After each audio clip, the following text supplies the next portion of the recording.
സുരേഷ് ഗോപിയുടെ മകളുടെ വിവാഹത്തിന്റെ ചടങ്ങുകളെക്കുറിച്ചും ഒരുക്കങ്ങളെക്കുറിച്ചുമാണ് എല്ലാവർക്കും ഇപ്പോൾ പറയാനുള്ളത്. എന്നാൽ അവിടെ നടന്ന ഒരു മോശമായ സംഭവത്തെക്കുറിച്ചാണ് ഇപ്പോൾ പുറത്തു വന്നുകൊണ്ടിരിക്കുന്നത്. അത്യാഡംബരമായ വിവാഹത്തിന്റെ ഭാഗമായി പുതിയ കാരവാൻ വരെ സുരേഷ് ഗോപി വാങ്ങിച്ചിരുന്നു. എന്തിനേറെ പറയുന്നു, മകളെ പൊന്നുകൊണ്ടും ഡയമണ്ട് കൊണ്ടും പൊതിഞ്ഞാണ് സുരേഷ് ഗോപി കല്യാണത്തിനായി ഒരുക്കിയത്. എല്ലാം ഉണ്ടായിട്ടും ആ കുടുംബത്തിന്റെ ഭാഗത്തു നിന്ന് ഇത്തരമൊരു പ്രവൃത്തി ഉണ്ടായത് വളരെ മോശമായി പോയി എന്നാണ് ഏറെ വിഷമത്തോടെ അനുഭവസ്ഥൻ തന്നെ പറയുന്നത്. ക്ഷണം സ്വീകരിച്ചു പോയിട്ടും അപമാനിക്കപ്പെട്ടു എന്നാണ് ഇദ്ദേഹം ഇപ്പോൾ പറയുന്നത്.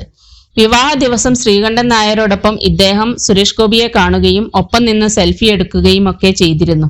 അതിനുശേഷം റിസപ്ഷൻ ഹാളിൽ ചെന്നപ്പോൾ ഉണ്ടായ വേദനിപ്പിക്കുന്ന അനുഭവമാണ് ഇദ്ദേഹം ഇപ്പോൾ പങ്കുവച്ചിരിക്കുന്നത്. ഒരു ഈച്ച പോലും അനുവാദമില്ലാതെ കടന്നു വരാൻ സാധിക്കാത്ത അത്ര സെക്യൂരിറ്റി ആയിരുന്നു അവിടെ ഉണ്ടായിരുന്നത്. ഇദ്ദേഹത്തിന് പച്ചക്കറി സദ്യ അത്ര താല്പര്യമില്ലാതിരുന്നിട്ട് കൂടി വന്നതുകൊണ്ട് കഴിക്കാതെ പോകണ്ട എന്ന് കരുതി വലിയ തിരക്കിനിടയിൽ ഇദ്ദേഹവും ഭക്ഷണത്തിനായി പോയി നിന്നു. ഭക്ഷണശാല അടച്ചിട്ടിരിക്കുകയായിരുന്നു. കാരണം ഒരു ട്രിപ്പ് ഭക്ഷണം കഴിക്കുന്നുണ്ടായിരുന്നു. പുറത്ത് വലിയ സെക്യൂരിറ്റിയും. അടുത്ത പന്തിയിൽ കയറാനായി അതിലേറെ തിരക്കും. എല്ലാവരും പ്രതീക്ഷയോടെ വാതിലിന് മുന്നിൽ നിൽക്കുമ്പോഴാണ് പെട്ടെന്ന് വാതിൽ തുറന്ന് ഗോകുൽ സുരേഷ് പുറത്തു വന്നത്.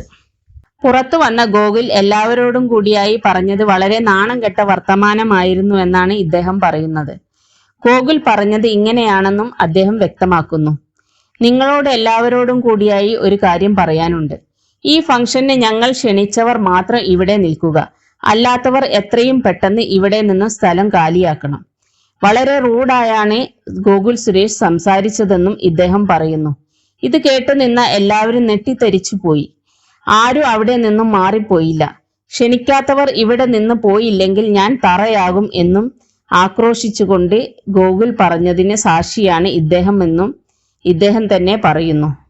വളരെ മോശമായ ഈ ഒരു സംസാരം ഇത്രയും ബഹുമാന്യരായ അച്ഛന്റെയും അമ്മയുടെയും മകനായ ഗോകുലിന്റെ ഭാഗത്തു നിന്നുണ്ടായത് വളരെ മോശമായി പോയി എന്നാണ് ഇത് കേട്ട എല്ലാവരും പറയുന്നത്. ഇവൻ ആക്രോശിക്കുക ചെയ്തത്.